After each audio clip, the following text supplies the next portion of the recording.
Baik, kembali dalam Apa Khabar Malaysia dan seperti biasa kita akan bawakan tetamu yang merupakan antara yang mengharumkan nama negara dalam dan memenangi pingat perak menerusi Olimpik Culinary 2024. Kita nak tahulah kan apakah faktor kemenangan itu dan tanpa melengahkan masa saya perkenalkan tetamu kita pada hari ini. Di sebelah kiri saya adalah Chef Pele Kwa yang merupakan pengurus pasukan kulineri kebangsaan Malaysia. Apa khabar, Chef? Dan di sebelahnya adalah Jeff Kong yang merupakan pengasas Nono Sugar Health Technologies dan Berhad. Apa khabar? Khabar baik. Izu yang tadi paling tak sabar nak tanya kan? Bukan. Kita sebab nak dapat dia punya minyak sawit tu. Itu dia. Tapi kita tak sebut berkaitan dengan minyak sawit. Kita tahu Olimpik Culinary 2024 selain daripada Olimpik Game yang berlangsung di Paris, kita juga ada Olimpik Culinary 2024 ni yang berlangsung di Jerman kat rasa saya, Stuttgart Jerman, dan daripada kita menghantar 16 wakil, tak salah saya, 16 wakil dan bertanding dengan banyak negara. Kita nak mula dulu dengan Chef Pele selaku pengurus pasukan kulineri kebangsaan. Malaysia terdiri daripada 16 individu yang hantar ke Olimpik Culinary 2024 ni. Kita tahu kita dah bawa pulang 2 pingat, iaitu kita menang 2 kategori, menang 2 pingat perak. Kita tahu juga pemilihan pasukan ataupun chef-chef di bawah pasukan kebangsaan Olimpik Culinary ni. So ini memang pertandingan yang paling besar lah. 4 tahun sekali lah. So yang dirancangkan oleh World Chef lah. So ada 55 buah negara yang take part dalam ini competition. Okey, kita tanyakan kepada okey, tak apa, Chef boleh teruskan. So dia ada 3 kategori. Dia ada national team. So dengan ada itu junior team, dengan itu community catering team. Dia macam ada army punya lah. So kita punya kategori ialah national team lah, senior national team. So selection itu dibuat macam mana? Nak pilih chef yang akan bertanding mewakili Malaysia di peringkat Olimpik ni? Selection kita buat macam untuk kita punya country kita buat sendiri lah. Sebelum ni kita pilih daripada kita punya youth punya chef, kita punya junior punya chef. Lepas tu kita ada hantar, sebelum tu kita ada hantar 2020 kita ada hantar pergi itu junior team. So dari sana kita pun select lah.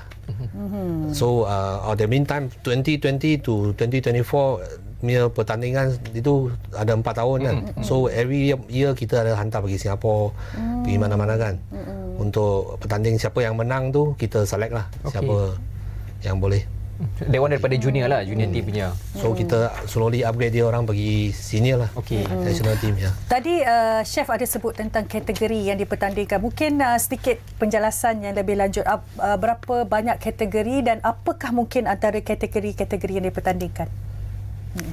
So kita ada memang untuk national team dia memang inklusif lah. You kena take part in national restaurant nation dengan itu chef table. So restaurant nation ialah you masak, baru you kalau you take part ini 2 baru you qualify lah untuk jadi national team. So dia ini pertandingan ini ada 3 hari lah, 3 hari pertandingan.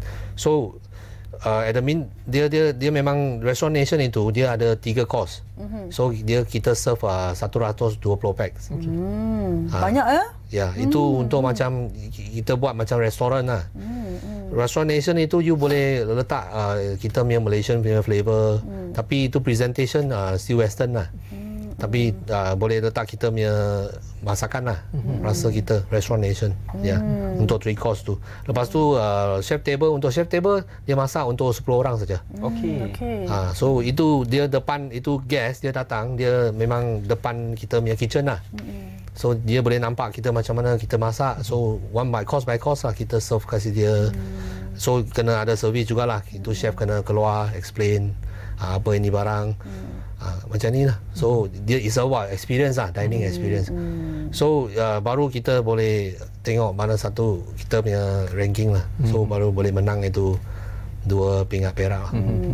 Bukan senang. Mr. Jeff, kita tahu Nano Sugar merupakan salah satu rakan kolaborasi untuk menghantar pasukan kebangsaan kulineri ke Olimpik Stuttgart Jerman ni. This is the time untuk show kita punya produk kelapa sawit di peringkat antarabangsa. Kita tahu sering dimomokkan produk kelapa sawit di negara kita ni bahawa sawit ni tak elok dah dan sebagainya. So bila kita tunjukkan produk sawit kita di peringkat antarabangsa, achievement, mungkin boleh kongsikan Mr. Jeff. Ya, Izuzan, terima kasih. Ya, memang itu when ini MPOC, Malaysia Palm Oil Council, bagi peluang untuk kita pergi ke Stuttgart, Germany. And masa itu winter time tau. Betul. So February is actually very, very cold. So we were there, at first pun agak very nervous lah, kerana kita pasti how it's going to be the reaction. Yeah. So we have very fortunate to collaborate with chef talented chef daripada Malaysia. So kita masakkan dua hidangan using oil created by Professor Tan Sri Augustine Ong. So pandai ni professor, dia masukkan kelapa sawit bersama-sama dengan the world, everyone consider the best oil in the world adalah minyak zaitun. So ini P90 masuk dia 9% kelapa sawit Malaysia, 10% adalah minyak zaitun. So when we do this, what we can see that when we cook mee siam, by a talented chef, the smell was actually at the World Chef Village. All the judges and all the people come over, merasai, our taste, our mee siam. And at the same time, hari itu kita pun masakkan nyonya fish using P90. So again, queue up. I remember chef bot yang semasa dia masak kan, sepatutnya masak sekali saja, tapi because the response so good, people still queuing up, and dia kena masak tak berhenti lah. So continue to cook sampai all the bahan mentah semua kasih habis masak baru cukup. Yeah, it's not just Malaysian to support us. Very importantly is actually I can see antarabangsa, everyone come over, and I think the concept of minyak sawit campur dengan minyak zaitun. And in this combination, they feel very easy to accept lah. So sedikit sebanyak kan. So we introduce kelapa sawit kepada dunia. Masyarakat di Eropah sangat mementingkan kesihatan, especially bila menggunakan bahan masakan, especially minyak lah. So bila kita introduce kita punya minyak kelapa sawit ni, macam mana diorang punya reaction masa tu? Is it good oil ataupun ada feedback yang kita terima, okay kita boleh improve lagi untuk kita bawa pasaran ke negara-negara Eropah ni? Yeah, it's such a good question. So when we send over Professor Tan Sri Augustine, he's actually very nervous. He's 90 years old, by the way, 90 years old. Very nervous. So overseas phone call to us and say that when we are at antarabangsa, kita kena tunjukkan bukan saja, we can't just say that this thing is so good. Nowadays, zaman sekarangnya is all about, informasi. So we actually printed out all the information, the published paper that Malaysian scientists and antarabangsa sudah ada. We put all the scientific paper on the table together with the food. So food adalah sangat menarik kan. Tapi at the same time, macam tadi kata Izu kata, people also want to know, is this good? This oil good or not? So the paper was there, so much of them. So people are actually very confident. Some of them betul-betul ambil, no joking, they ambil Sambil dibaca. makan lah. Sambil makan, and then they want to know what is actually you serve them. So I think zaman sekarangnya, the science is actually very important, and MPOC, MPOB, and our scientists in Malaysia have done a lot of work on this. And but the pandainya ialah we don't just talk about oil. Kadang makanan diadakan sangat-sangat menarik, and winter time sangat-sangat cold. And you can imagine tu mee siam punya tu rasa kan. It's actually one and the unique one. No one is actually cooking mee siam on that day. Something so simple, but kelapa sawit minyak can make it like a wonder lah. Okey, nak tanya kepada chef tadi, masih lagi soalan yang sama. Apakah antara hidangan dari negara kita sendiri yang bila mereka di sana bila rasa tu macam wow, what is this? How do you cook this? Bagaimana respons yang diberikan daripada mereka? Dia rasa unik lah. Unik sebab dia tak pernah rasa kita punya flavor kan. So untuk dia orang kalau merah punya sos ialah tomato sauce saja. So untuk kita boleh asam pedas kan. Kita boleh ayam masak merah punya sos. So a lot of different kind of taste lah. Dia dapat rasa unik lah. Okey. Okey chef, nak tanya juga penggunaan bahan masakan kita selain daripada bahan-bahan basah dan juga bahan-bahan kering, minyak yang kita gunakan ada juga menjadi salah satu faktor yang mempengaruhi kita punya aroma masakan tu. Semacam yang Mr. Jai kata tadi, mi siam kita waktu dalam video tadi nampak masak kuih tiaw dan sebagainya. Adakah penggunaan minyak itu sendiri mempengaruhi aura yang dimasak untuk sesebuah menu tu?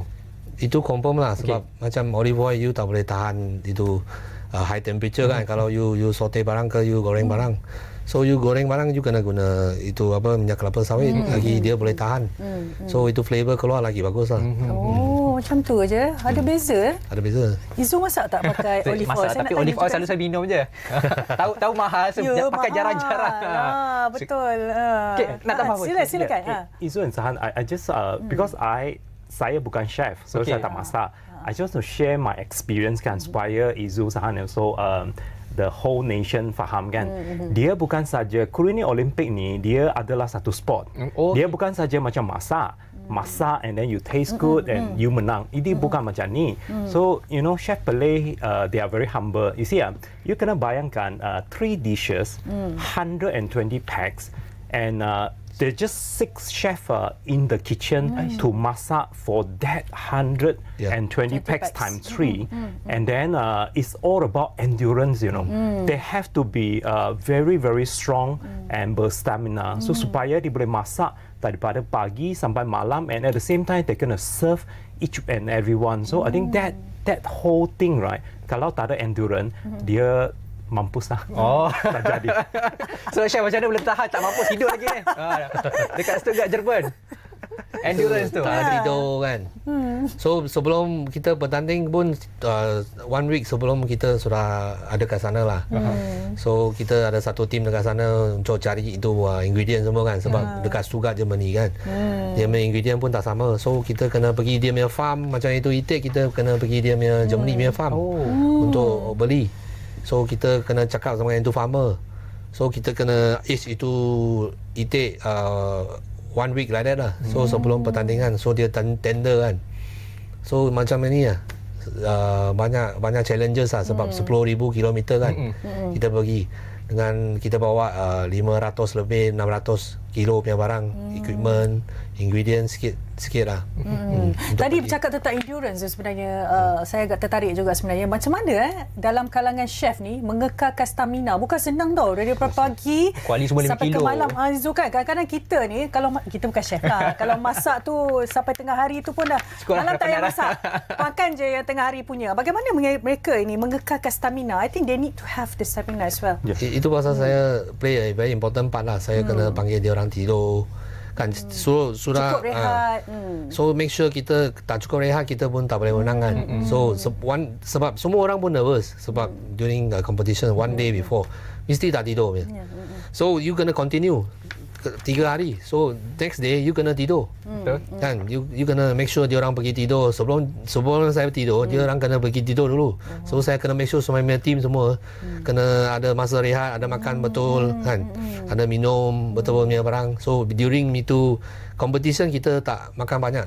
Kita makan itu light punya barang lah, macam banana kan, energy drink kita minum. So baru boleh ada semangat lah. Okay, Mr. Jai sendiri mungkin boleh kongsikan dengan kita. Untuk beberapa tahun kebelakangan ni Malaysia ada mencapai banyak sebenarnya achievement dan this is the best achievement untuk Olimpik Culinary kali ini. Kita dapat perak. Sebelum ni 2016 kita ada juga hantar. Kita menang juga pingat, tapi saya tengok pingat apa. Tapi kita ada menang. Untuk 2020 macam yang Chef Pelay kata, kita hantar junior team. Untuk tahun ni kita hantar senior team and achievement paling tinggi. So untuk kita punya minyak sawit itu sendiri, kita memperkenalkan di negara Eropah, perspektif mereka sudah pastinya berubah dan makanan-makanan kita, penerimaannya, lidah mereka, adakah boleh kita bawa produk-produk tempatan kita bawa ke negara-negara Eropah ni? Yeah, absolutely. Because in this, I think this rakaman very likely Tengku Ampuan Pahang, Her Royal Highness would be listening to this. So I have to make sure I'm saying the right thing.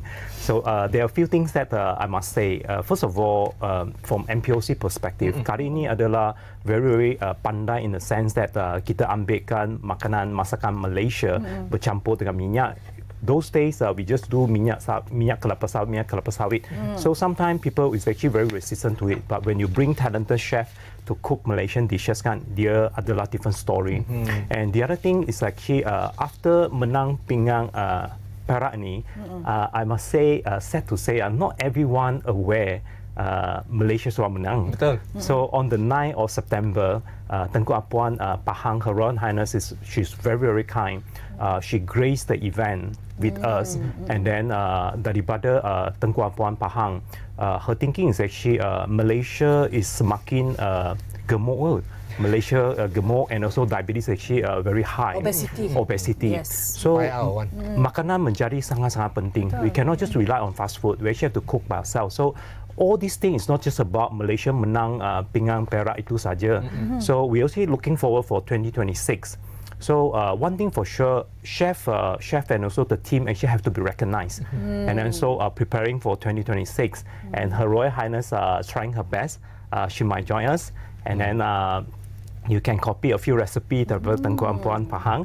She have a lot of good recipe together with good oil. I think these are the things that we actually bring, and we hope that this time, and Chef Pillay was saying that 2026 tak akan Perak lagi lah. Sure ada gold medal. Sure. At least 1 gol pun jadi. At least 1 gol. Apa sekarang dah Perak, lepas you aim for the goal. Okay. Absolutely. You can do it. And so we really have to thank Apa Khabar Malaysia for giving this opportunity, kerana masih ada orang yang tidak tahu. Betul. So I think today's bersensasikan, and also moving toward 2026 is beyond food. It's kelapa sawit is one of the most important thing for Malaysia. Yeah. So together with so talented chef and so much effort that put in to menang. So and with 2026 and we can do all this and merecommendkan good diet for Malaysian at the same time. Alright. Okay. So silakan. Rasa macam banyak lagi nak tanya, tapi dah okey kita kena berehat. Mungkin lepas ni kita kena jemput lah, kita panjangkan sikit slot. Betul. Lepas ni kena demo depan ni, chef. Tapi pasti Zahar masalah. So Azam 2025 bukan saja untuk kurus tapi juga untuk sihat. Sebab tapi serius, palm oil is minyak yang bagus, minyak yang sihat. Baik, Jadi terima kasih kita ucapkan kepada kedua orang tetamu kita, Chef Pillay selaku pengurus pasukan kulineri kebangsaan Malaysia, dan juga Jeff Kong selaku pengasas Nono Sugar Health Tech Sdn Bhd. Dan insyaAllah sama-sama kita doakan untuk kulineri World Culinary 2026, at least 1 emas kita dapat bawa balik. Okey, itu yang kita harapkan. Tapi sebelum tu kita nak berehat seketika, dan sekembali nanti kita akan bersama dengan seorang penyanyi yang legenda juga sebenarnya. Betul. Kan. Tapi tanya itu siapa? Kita bagi teaser je dulu. Jadi kita akan berehat seketika, kita kembali lagi selepas ini.